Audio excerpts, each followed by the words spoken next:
Happy New Year, everybody. It's Parallax Abstraction, and this is the audio version of my Geek Bravado bold predictions for 2016.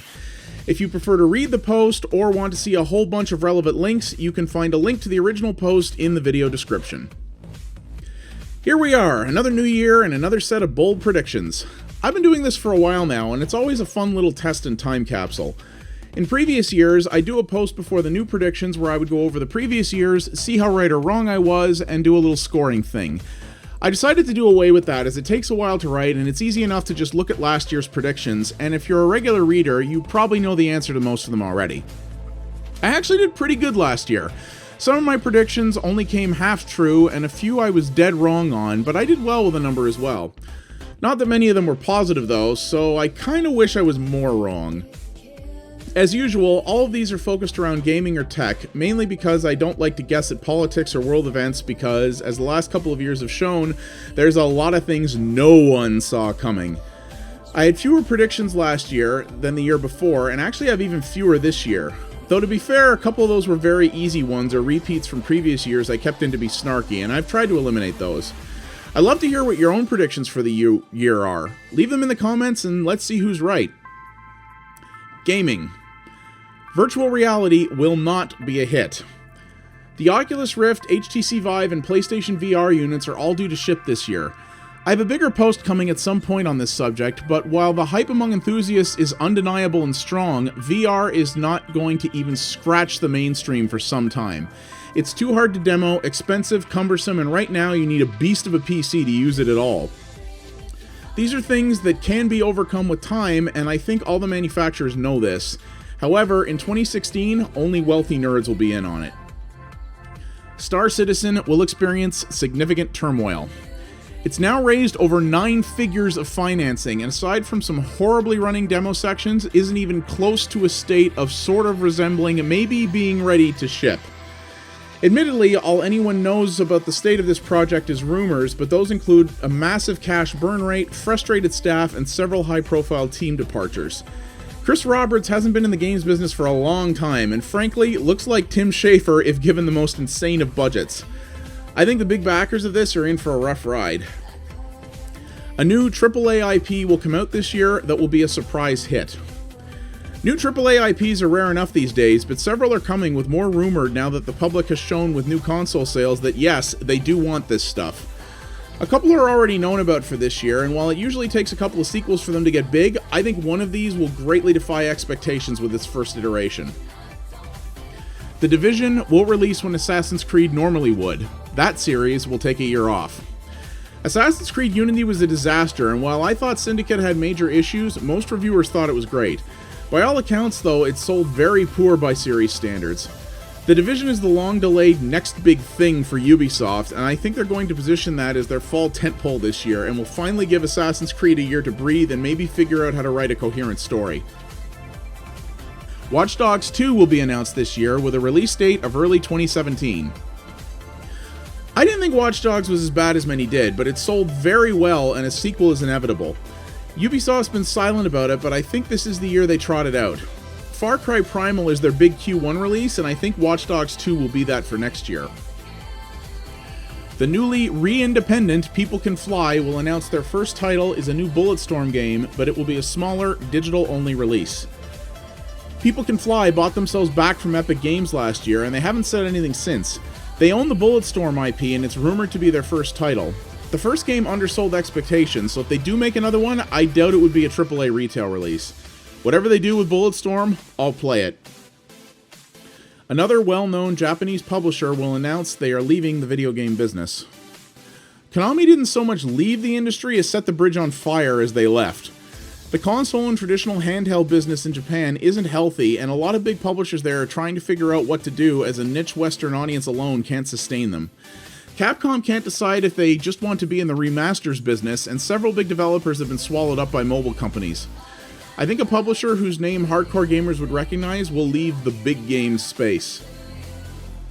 Psychonauts 2 will experience its first major setback, and there will be more layoffs at Double Fine. Tim Schafer is a lousy businessman, and Double Fine is a company that has repeatedly demonstrated a lack of respect for their crowdfunding supporters, yet they went back to the well again with Psychonauts 2. Nearly every project they've been involved in since 2010 has had major mishaps, yet it looks like a legion of fools are lining up to support Psychonauts 2. Even though it isn't due to ship for quite a while, the first signs of a major mishap with this project will happen this year, and it will come with another reduction at Double Fine. Steam machines will quietly be shelved, but SteamOS will continue.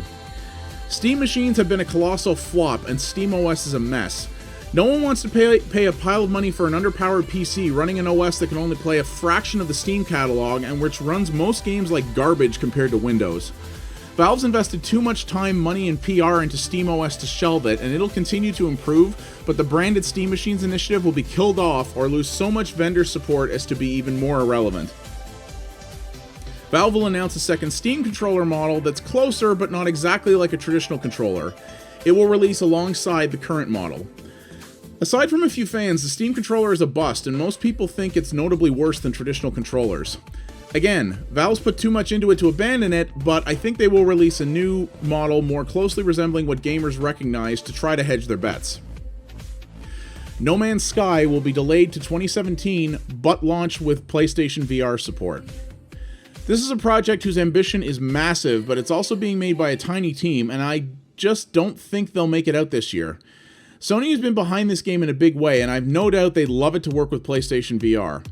That will be the carrot Hello Games puts on the stick of the delay. Nintendo will announce the NX, but it won't ship this year. It will also be another unique gimmick system that inspires doubt. The Wii U is still a flop, but I really don't think Nintendo will ship a new system the same year they announce it.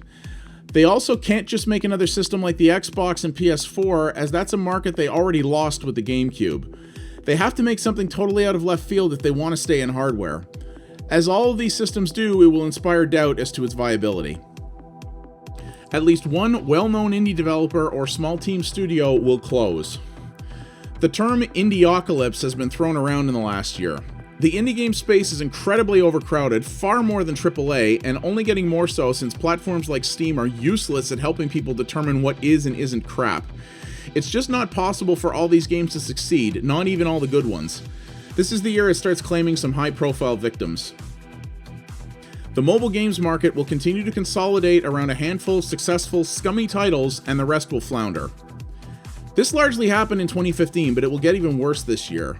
Anything that isn't a microtransaction factory like Game of War, Candy Crush, Clash of Clans, or one of the billion clones of these games gets buried, and quality mobile games with fair business models are few and far between. Mobile games are designed around people who don't really care about games, and this will get worse. EA or Ubisoft will acquire a well-known mobile developer. Activision bought King last year, partly as a tax evasion strategy, but also because they want some of that sweet microtransaction money.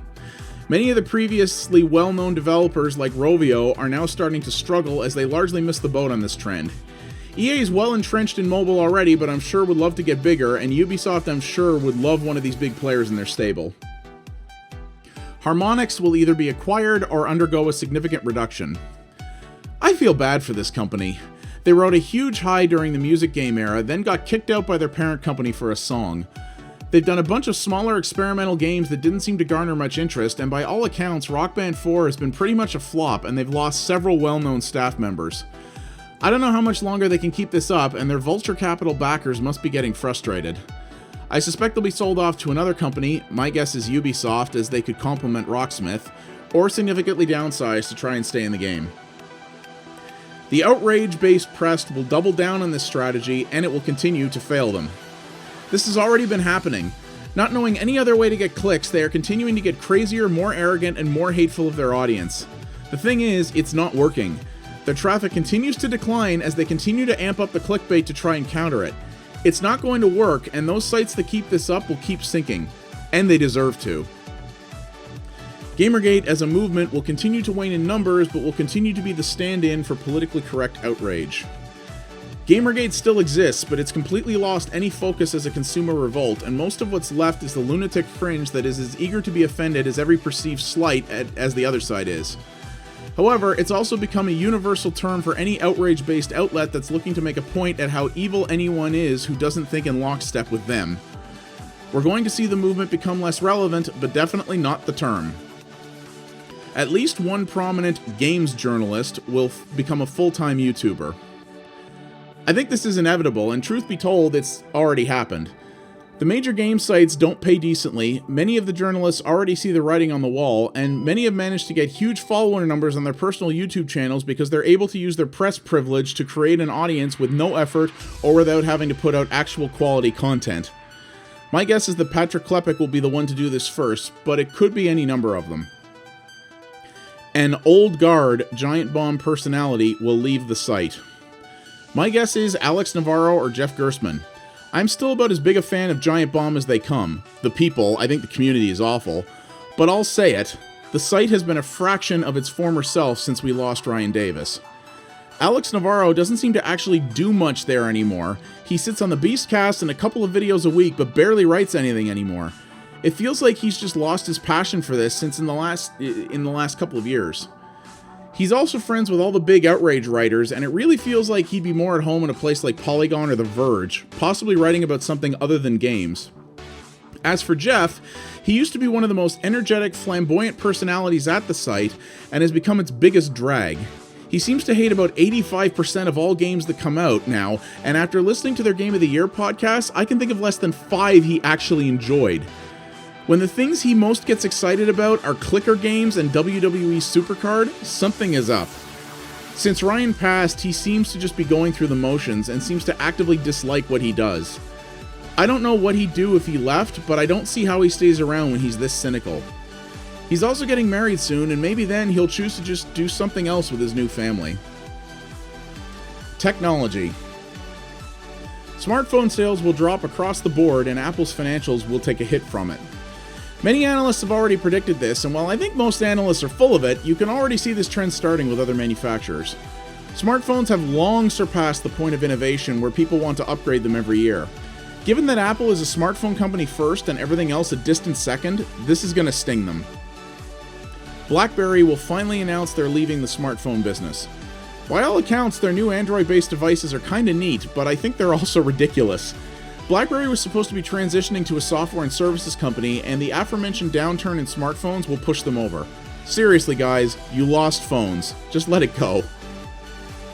PC sales will finally normalize. The PC market experienced some large declines, then a bit of an upswing, and has contracted again. The reason for this are the same reason smartphone sales are slowing. It just happened sooner. That's the reason it's going to normalize first. Sharp will be bought out. This company has been hemorrhaging money for years as their TV business bleeds the rest of it dry. By all accounts, they can't survive much longer at the rate they're going. They have too many technologies and customers to go under though, so I think a bigger Japanese or possibly even Korean or Chinese company will save them in some form. Smartwatch sales will continue to decline. Smartwatches were invented to distract from the fact that smartphone sales are dropping and the manufacturers have run out of ideas. Aside from the initial fanboy bump for the Apple Watch, these things seem to have all landed with a thud. People don't want to pay hundreds of dollars for a device that poorly emulates some of the functions the $700 device they have 6 inches away already does. Sony will announce an exit or spin-off from one of their major traditional businesses. Sony's mildly profitable again, thanks largely to the PS4 and a weak yen, but they're still a company in bad shape. It's similar to Sharp's situation, except Sony was more diversified and able to weather it better. Personally, I think they're finally going to drop TVs or maybe one of their media businesses such as records or movies. Something big has to go, though. Reddit will be sold or have a major investment and will continue sweeping policy changes. The disaster that was Ellen Pau's tenure at the company was orchestrated, in my opinion. Reddit has never made money, and I think has given up on doing that independently. They clearly see a path to investment or sale in making it a more mainstream-friendly place, even though that's never how it's been before. Personally, I think they're in for another Dig-style revolt, but that'll come later. Rumors of a sale of Twitter will emerge, but it won't happen this year. They will also introduce some kind of paid feature, and no one will care. Speaking of companies that have never made money, their stock price is tanking and they're losing users because of their complete unwillingness to evolve their platform and deal with the major problems it's causing. Their last step in countering this before going on the block will be to add something they can charge people for. However, no one's asking for that, and I doubt many will want to pay for some add-on when the core of the service is still so awful. YouTube Red will expand to more countries, but few will care. I'm not sure how well YouTube Red is doing. A few prominent YouTubers have said their incomes have gone up, which makes sense since, like everything else, it's designed to benefit what's already popular, but YouTube has also not been boasting about its success, which these days is usually a sign of underperformance. It's only in the US right now, so obviously they'll want to reach a bigger audience, but I still think it's a poor value for the user. Paying to remove ads, which people can and already do for free, isn't going to be a hit. Finally, I have one prediction left that didn't fit into either of these categories. People will start to tire of the Marvel Universe. Disney is pushing way too hard on this stuff. There are about 1 billion different TV shows and movies and more coming, and yeah, I'll say it, they're decent but all middling quality for the masses. I already know people who are deeply invested in this stuff who think it's going too far, and as someone who owns several Marvel films on Blu-ray, I'm not that excited about what's coming. You can only overexpose something like this for too long before people start to fatigue on it, and I think while everything Marvel related will still do super well this year, we're going to see people's interest start to wane. And there we have it for 2016. I hope the negative predictions don't come to fruition, but truthfully, most of these are negative in some way, so I'd be happy to be mostly wrong. I hope everyone has a great year full of happiness and prosperity, and there will be plenty more content from me in 2016. Thanks for listening.